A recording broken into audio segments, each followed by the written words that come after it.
Well, hello there, everybody, and welcome to the podcast that takes your air quotes flaws and turns them into your speaking superpower, helping you become the unlikely presenter. Now, it's my absolute pleasure to be joined today by a very special guest. I'm here with Kat Anderson, Head of International Marketing for Sprout Social. And you also produce and host their brand podcast, Social Creatures, comedian, broadcaster, and you were even recently nominated for Performance Marketing World's Power List. Such a powerhouse, Kat. Woo! Yeah, that's all true. All true. Well, thank you so much for joining us. How are you doing today?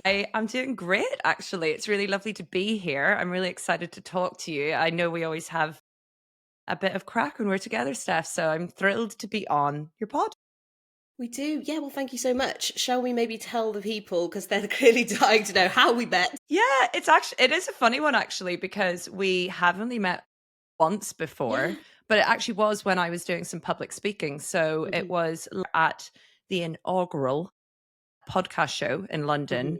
And I was doing a panel about B2B podcasts, basically, and how they are, let's be honest, a little bit unlikely, because you'd sort of think, why is anyone going to listen to a podcast from a B2B? Like, why would anyone listen to a B2B podcast?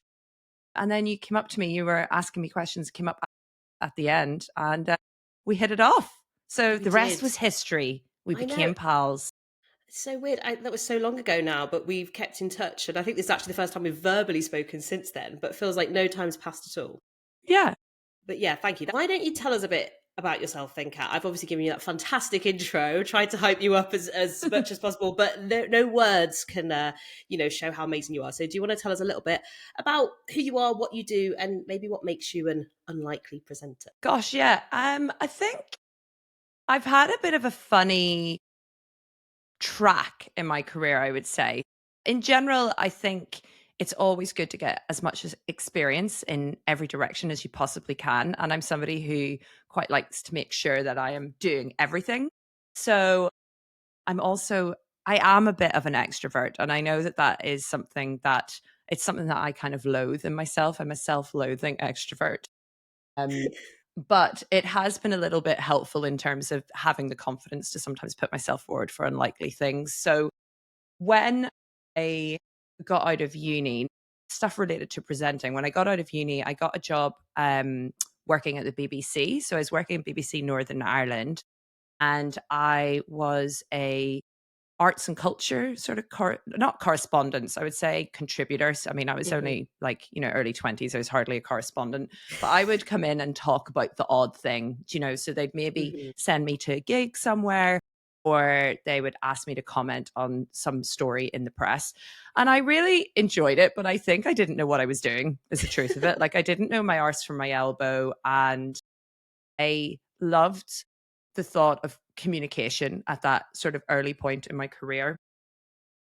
From there, things kind of go a little bit crazy in the story, because I decided on a whim to enter Come Dine With Me. Oh my God. The TV amazing. show. And I had never, for anyone who doesn't know, Come Dine With Me is a TV show produced by Channel 4 where you competitively cook dinner parties. And I had never cooked at a dinner party in my life. Do you know? I really don't know what compelled me to do it, but I entered, and I came joint first.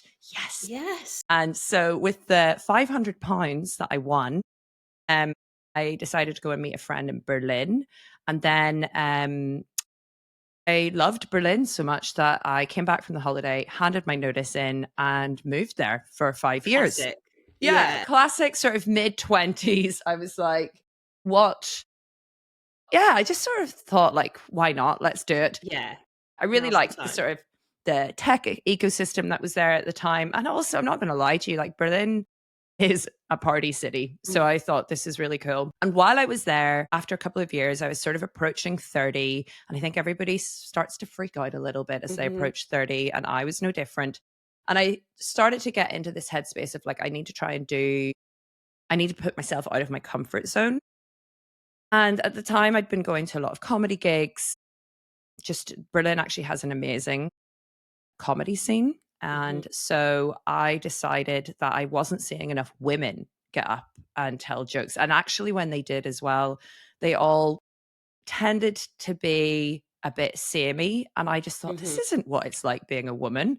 I think I have a really funny life and it isn't all about like slagging off men and stuff like Yeah. that. So I decided that I'd try that. And then I got into that and did that for years, actually. And if I had to credit one thing with being the most helpful for my public speaking, I definitely think it's that, because it is Hmm. incredibly nerve wracking. You have to really, there's a lot of things you have to master, but I think all of the skills that you master for stand up comedy are really complementary to public speaking. Hmm. And so then whenever I do anything now for business, it feels like a doddle. And I actually Yeah. kind of try to approach it with the same energy as stand up comedy, because you are still talking to an audience. And sometimes a lot of business presentations are very dull, very, very Yeah. dull. And I just think, well, it's really easy to stand out then and like try and have a bit of fun with people. So that's kind of it in a bit of a nutshell. I love it. So true. Everything you said. A few follow-up questions. What did you study at university? Oh, so university, I studied war, peace, and international relations, and I actually Wow. Okay. specialized in military intelligence, which is so funny because obviously military Some good intelligence comedy is about, gold there. but it's like, that's about, espionage, keeping secrets. And I can't keep a secret for love nor money. I'm a chatterbox, the ultimate chatterbox. So Hmm. I always thought it was quite funny that I somehow ended up in that. But I think that was coming out of Northern Ireland. I was Yeah, like, of okay, course. let's try and make the world a better place. Yeah. Oh God. Okay. Oh, I'm really glad I asked. I thought it was going to be like comms or something like that. No. Okay, but it just goes to show you can do the most possibly serious degree I can think of, and then go and move to Berlin and do stand-up comedy for 5 years. This is a perfect example. Amazing. And then, did you do any stand-up training, or did you just kind of go into it open mic nights and just learn on the job, as it were? So there was, so yeah, that's a great question actually. Like, and I, to this day, I'm a big believer in maybe, I guess the closest thing would be what you would call like a mentorship, but maybe not as formal as that. Like Mhm. looking for other people in the industry that you can maybe talk to and get a bit of guidance from. And there was one comedian called Vincent Pfefflin, and he Ooh. is still going strong. He's brilliant. And he made me laugh so much that I hurt. Like I would be in pain in the audience. I was like, this guy is so funny. And I spoke to him, I approached him and sort of said, look, I'm interested in maybe getting into this. Would you mind giving me a few pointers? And I wouldn't say it was formal training as such, but it was really Mhm. helpful because he had been on the scene for, a good bit at that point and was a true sort of student of comedy. So he told me loads of really, really helpful pointers, which I think made that crucial first time getting up on the stage not a complete like disaster. I think Yeah. his pointers really helped me and really set me off on a good track, which meant, those early experiences were very positive for me and therefore made me stick at it. So yeah, I did get some guidance from Vincent, and I'm very grateful for it. Yeah, definitely. I'll have to check him out. It's so funny I asked because I, on a whim, in 2019, I was going through a bit of a personal crisis, quit my full-time job, went freelance for a bit, and just decided to do a week-long stand-up comedy course, Oh, which cool. just, I'd kind of thought about it previously. I always quite liked public speaking, blah, blah, blah, and did it, and like, yeah, really enjoyed it. And then nothing really much came of it after that. But it's interesting to know you just kind of went for it. And in Germany, like, were you doing it in English, I assume, the Yes, stand-up? I was doing it in English. So there is a large, I should have lied there and been like, nein, alles auf Deutsch. I'm incredibly talented. No, I definitely was doing it in English because there is a huge expat scene Yeah, in of course. Berlin. So yeah, it was in English. But Steph, maybe you and I can like band up and become a comic duo. Like I'll get you back into the Imagine. swing of things. You never lose it. You never Yeah, lose it. exactly. It's so funny. I was kind of keeping it secret. I always get a little bit like shy about these things, which is so funny because I'm not really a shy person, but I was like, I'm not going to tell anyone. And then there were a group of about 10 of us, and we had to do a showcase at the end of the week. And our teacher was like, there's nothing worse than doing it to an empty room, because then no one will be laughing. So invite as many people as you can, and then at least a few people will laugh. And I was one of the few people that actually lived in London. So many people had traveled from like across the world literally to do this course. So I ended up having to like call all of my random mates, like, please come down. And because of that, they put me on second to last, and I ended up running Oh, over. We were allowed like 5 minutes. I went on for like 15 minutes, which I think everyone kind of hated because it wasn't that funny. But anyway, no, it was good fun. And actually, I think really good advice to anyone who wants to get better at public speaking. Yeah, stand-up comedy is mad. So I only ever did that one show. What's it like doing like show after show, year after year? Have you got any like horror stories you want to share? totally. Like, totally. Oh my goodness. Like, I sometimes still have that thing where a little memory will float into the front of my mind and I Just as you're trying to get to cringe. sleep. Oh God. Sometimes I think back to some of the terrible jokes, terrible Hmm. performances, terrible reactions. And again, it was something, do you know, sometimes do you ever have an experience where somebody tells you, this is definitely going to happen to you? And you think, well, maybe I will be the one person in the Yeah. history of time where it won't happen. And I remember my first few shows had gone quite well. And now maybe that was just people could see I was very green and they were being really generous to me. But yeah, I had loads of comedians around me saying, look, you're going to really, really eat dust on stage at some point. Like everybody crashes and burns and you need to brace yourself for it.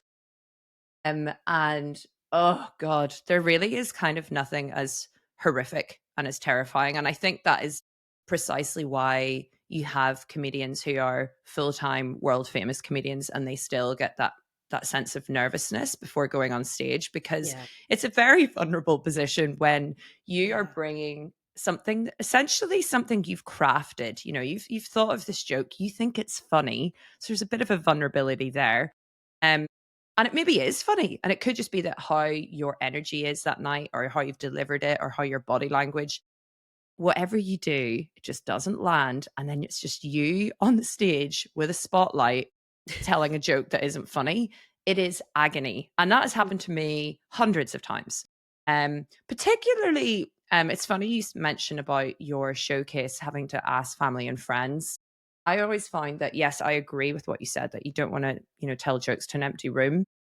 But telling jokes to a room of friends and family is like a close second of horrors, Yeah. because it's so much easier to tell jokes to a room of strangers where they don't know you. They can't, Hmm. you could, like, frankly, you could tell like a really odd joke or a really like dirty joke or something. And like no Yeah. one really cares because they will not think of you ever again in their life.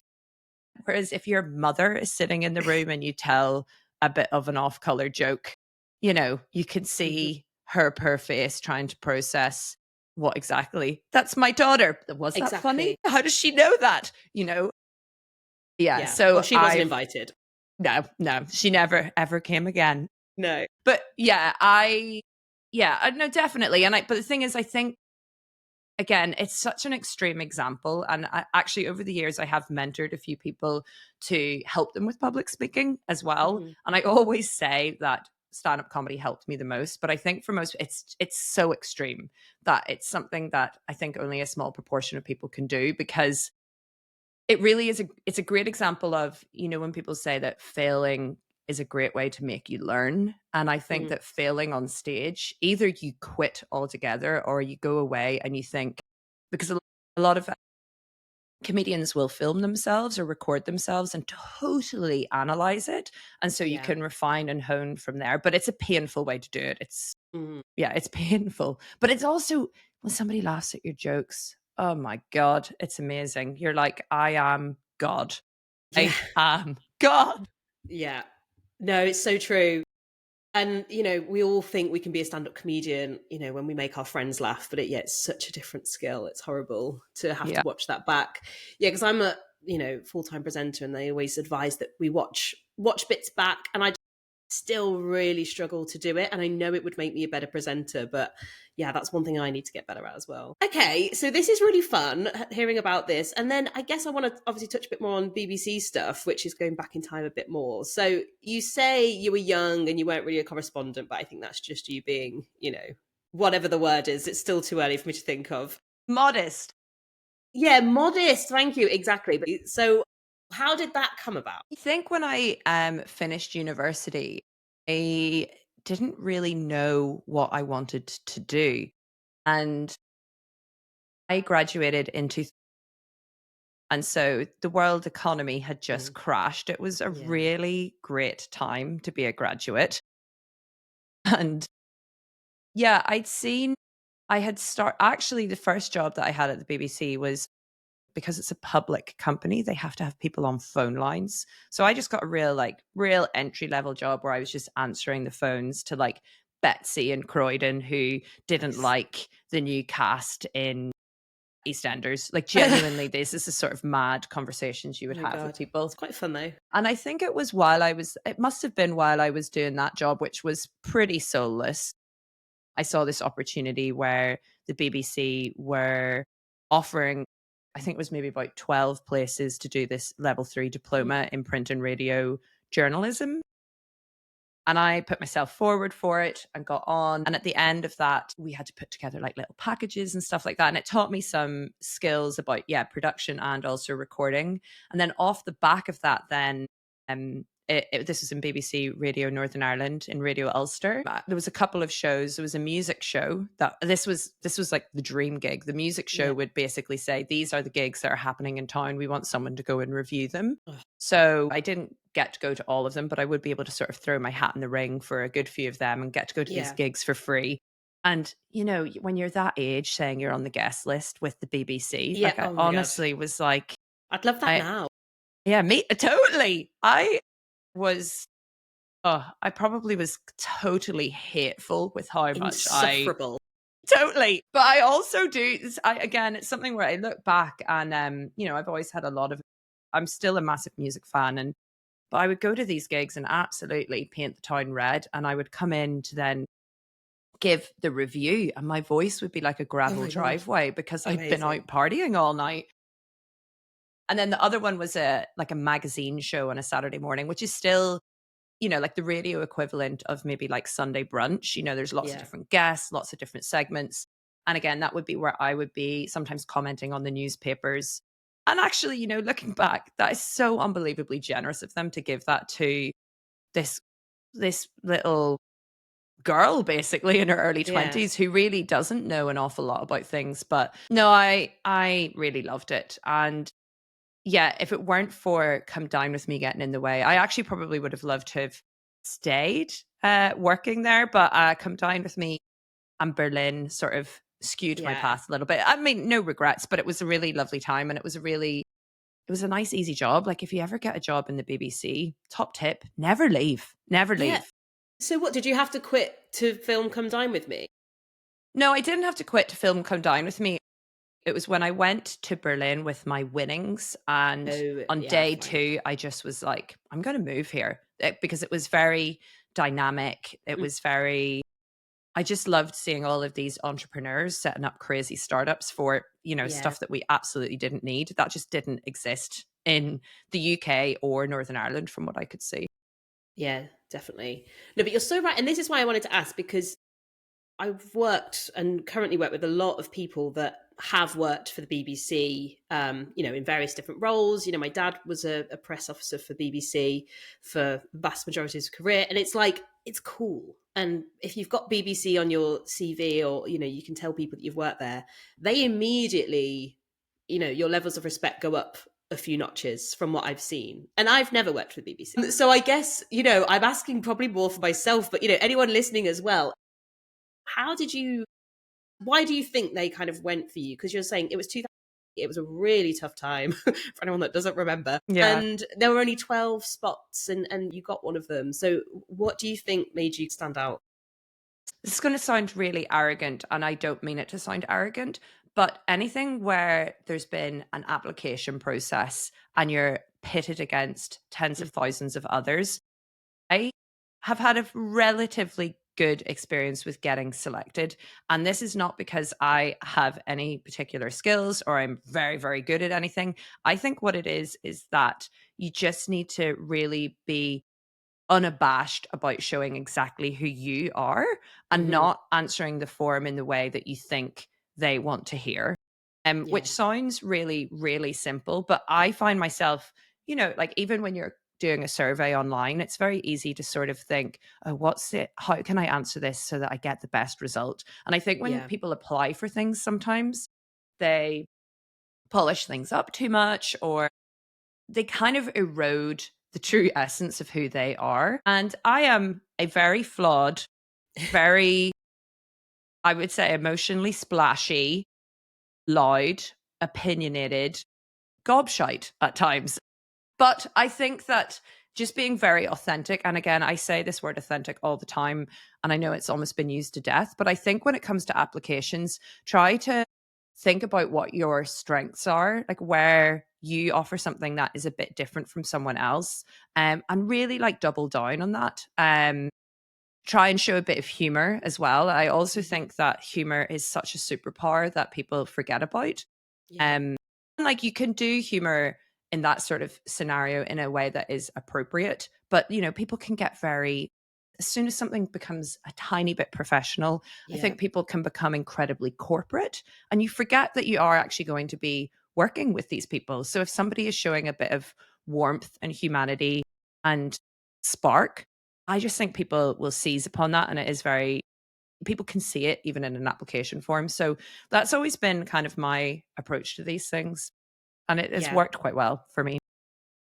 No, it's so true. I cringe thinking about previous job applications, even, as an adult who should know better, like I'm applying with great interest and blah, like the Yeah. same line that like, everyone else is putting. You're so right. Bit of humor and be yourself.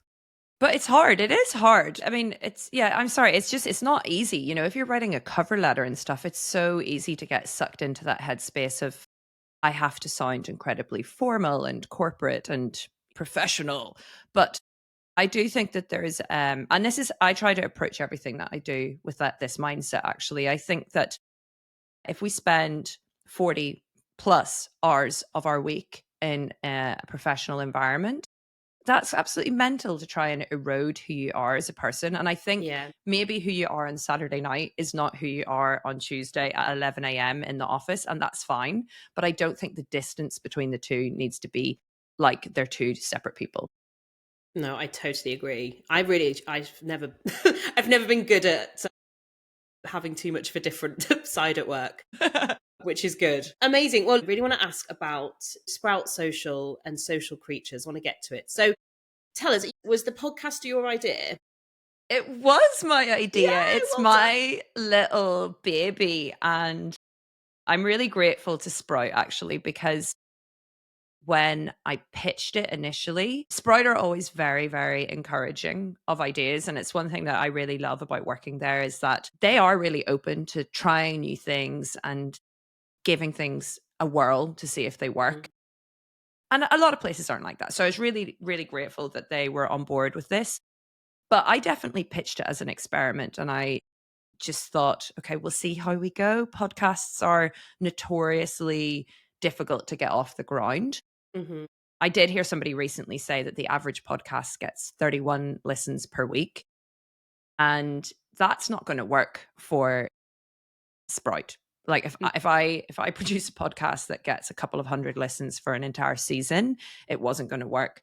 But yeah, the premise of the podcast was actually very related to what I just said before, that I think there's a lot of business podcasts out there that are probably very useful, but the tonality of them is just so corporate and dry Mhm. and boring that I personally would never listen to them, and I think the format of the medium of podcasting is that if you're doing a business podcast, you're going to be up against comedians and celebrities and entertainers. And if you're not doing something that can at least be a little bit interesting and have a little bit of personality and color to it, people are just simply not going to tune in. Mhm. So, yeah, I pitched this is going to be a podcast about how people achieve success on social media. Because, again, when you go online and look at blogs, blogs will say just post regularly on Instagram 4 times a week and then you will go viral and the rest is history. And that's just not true. People achieve success in loads of different crazy ways. And there's loads of crazy stories from social media. So I just thought, I want to talk to these people, hear about their mad journeys, but speak to them like we're speaking now, as Yeah. two people are chatting over a coffee or a glass of wine. And yeah, we had a really, really great first season. And again, it was absolutely, I think the accelerant was the guests. We had some incredible guests on season one, including like United Nations Women, Eurovision. We had I think it was chief content strategist from the BBC. Again, shout out to the BBC today. Nice. Yeah. But we Used had a your bunch. contacts there. Yeah, well, I absolutely did. I worked my network to the bone. And so season one did very well, but then season two has just been so fun. Yeah, and it's so fun. I also do a brand podcast, and that's obviously how we met at the podcast show. And I just wanted to come and ask you so many questions. And you actually gave me such good advice, and maybe a glass of wine had been drunk by this point, but you were like, just ask. I think your exact words, if I remember correctly, were like, it's like the charm of the Irish or something. You asked really like big names and they just said yes. And I was like, well, I don't have that. So I'll have to try a different technique. But no, it was good advice. And actually it did give me the confidence to start asking some bigger names. And I guess that does help. But, having a good host, obviously, is a big part of it, I'm sure. So how much of your week would you say it takes for the podcast when you have got a season running? So it varies. I think at the start of the season I'd be spending a lot more time with my production team figuring out outreach to guests, figuring out exactly what the episodes are going to look like. And then there's obviously as well some just really unsexy stuff like calendar management, when you get people like trying to find times to record, because this is not my full-time job. And yeah, you trying to manage calendars is actually, Tell me about unpleasant. But yeah, when we're actually recording, we'd usually spend each episode, I would say, is between about 25 and maybe 40 minutes. So once we have got all the guests lined up, it's actually not that long.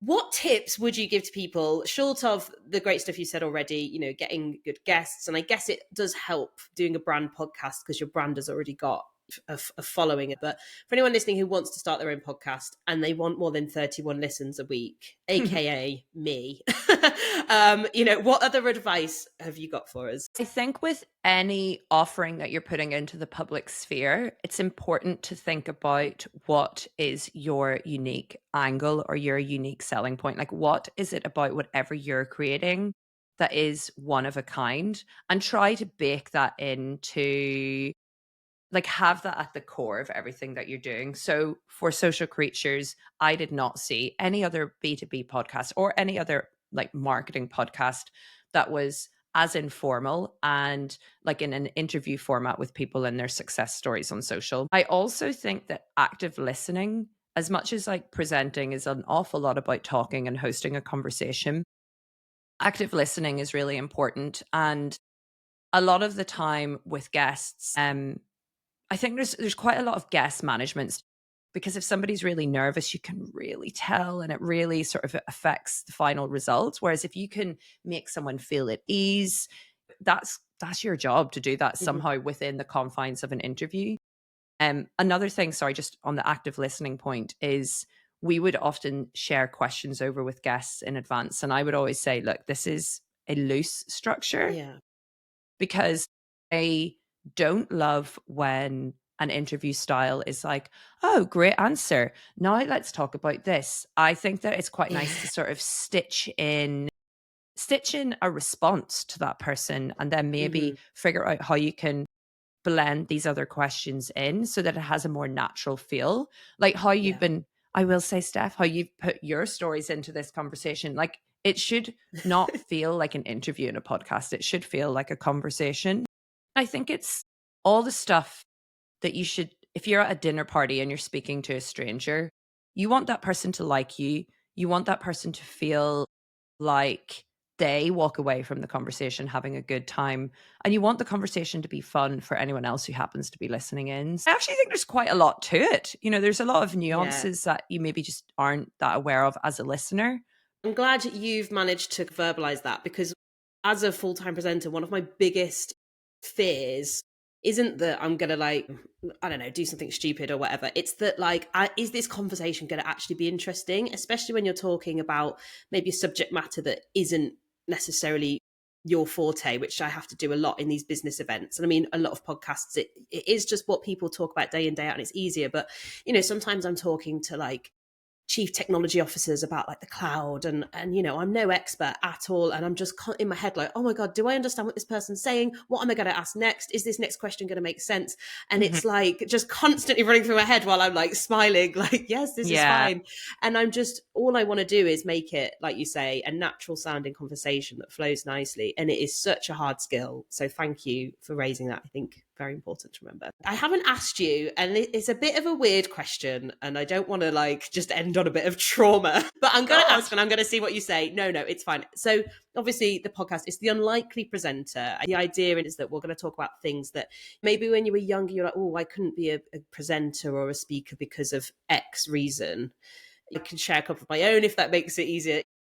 I've always, been self-conscious of my skin. I had really bad skin when I was younger, and it's come through into adult life. And luckily in the last few years, actually got a bit better. But it really, when I was like, 15, 16 and thinking, oh, I'd love to follow my dad's footsteps and, like, work at BBC, maybe be on the radio, I was like, oh, well, I can't because I have acne. And that was just like, Oh no. for And me, your it was like a skin's lovely.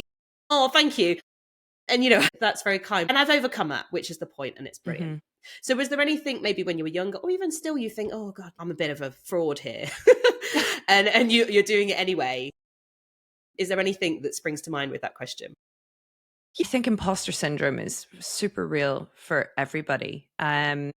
Thinking back to my childhood, I found the transition from primary school to big school to high school or secondary school or Hmm. grammar school or whatever it was. I went from being like the really funny kid in primary school to basically vanishing in big school, because I was at a small primary school and went into at 12 or 11 going into secondary school.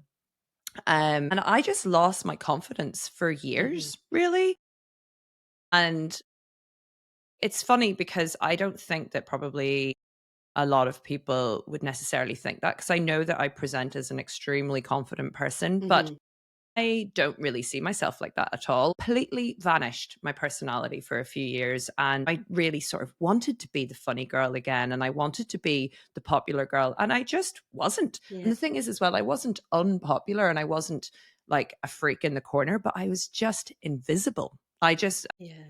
basically was like a nobody. I was a filler child at school. Yeah. I would A be number. someone in, and it was only sort of, actually, to be honest, when I left school that I I don't really know. It's just a difficult period of time, isn't it? I think, like, from your teenage years into your early 20s, trying to figure out who you are and trying to figure out what your personality is, and to have even that pretend confidence to be like, well, actually, I'm going to say my piece here. And yeah, weirdly, it's only then, yeah, I really can't explain this, but I feel very much that having that period of time where I felt completely invisible, I've never felt that I am the cool, the popular, the confident one. I have Hmm. never felt any of those things. I've always sort of felt like I could as easily be ignored as be listened to. And I know for a fact that a lot of my friends I've met in adulthood find that absolutely insane, because I am a very gregarious and what looks like confidence. I kind of firmly believe that possibly everybody feels a little bit like this on the inside. I'm not sure that anyone ever feels like they are the coolest, most popular, amazing person. But you just have to sort of have a little bit of confidence in yourself. And as I said, I'm a very flawed person, like everybody, but like everybody, I have got something unique to bring to the table. So I think once I started to believe that a little bit more, that was when doors started to open a bit more. Stand-up comedy basically taught me the skills to fake that confidence a little Yeah. bit, to have this like presence on stage that's, nobody actually feel. I think that's like maybe the biggest the biggest insight of all is that nobody feels like they have the right to be on stage saying these things or doing these things. I still feel like I am that 14-year-old who's just kind of getting ignored by everybody. Yeah. Is that too much to share? No, oh my God, no, it's amazing. It's so nice to hear because everything you're saying, I really resonated with and feel the same. And I don't know why I've felt confident on stage because I was a bit of a shy kid and slowly got more confident. But, I just realized that like hardly anyone's got confidence to be on stage or Yeah. public speak. And if I do it, no one can say anything because they're not doing it. And that was Exactly. it. That was it. Yeah.